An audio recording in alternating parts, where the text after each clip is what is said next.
High সবাইকে।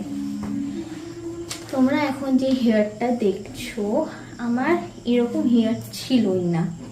আমি কিছু বছর ধরে ভালো ভালো পার্লারে, দামি দামি পার্লারে গিয়ে দামি কস্ট দিয়ে অনেক ট্রিটমেন্ট করিয়েছি, like botox, smoothing, straight, etcetera etcetera, অনেক কস্ট দিই। রিসেন্ট আমি এফবি স্ক্রল করতে করতে রুহিদিকে পাই। তখন আমি দির সাথে কন্ট্যাক্ট করি যে দি আমার এই প্রবলেম, লাইক আমার আগে হেয়ার ফ্রিজি ছিল, স্মুথ ছিল না, হার্ড ছিল, অনেক প্রবলেম ছিল হেয়ারে। দিকে বলি, দি বলে যে ঠিক আছে তুমি আমার কাছে আসো, আমি ঠিক করে দেবো। দির কাছে যাই, দি আমার হেয়ারটা জাস্ট 2 দিনের এরকম করে দিয়েছে। অ্যান্ড এটা এখন যেরকম ফটোতে দেখাচ্ছে তার চেয়ে আরও বেশি সুন্দর।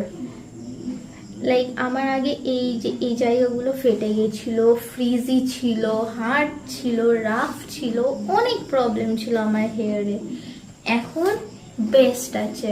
লাইক আমার বাবা, আমার ফ্যামিলি যারা যারা দেখেছে এখনো পর্যন্ত, তারা বলছে এটা বেস্ট এখন। ইনফ্যাক্ট আমার অনেক ধরনের প্রবলেম ছিল হেয়ারে, সেইগুলোও সলভ হয়ে গেছে। আগে আমার হেয়ার ফল হতো, এখন সেটা আর হচ্ছে না। আমি এইটুকু বলতে পারি, দির কাছে গিয়ে আমি যেই ট্রান্সফরমেশনটা পেয়েছি বেস্ট। তোমরা চাইলে দির সাথে কন্ট্যাক্ট করতে পারো, দিকে তোমাদের প্রবলেম বলো, দি তোমাদের প্রবলেমটা সলভ করে দেবে। অ্যাটলিস্ট হাই অ্যামাউন্ট দিয়ে ট্রান্সফরমেশন পাওয়ার থেকে লো অ্যামাউন্টের ট্রান্সফরমেশনটা অনেক বেটার। লাইক তোমরা নিজেরাই দেখো আমার হেয়ারের এখন, এই দেখো আমার কোনো ফ্রিজিনেস নেই, কিচ্ছু নেই, সব প্রবলেম সলভ করে দিয়েছে। Thank you the.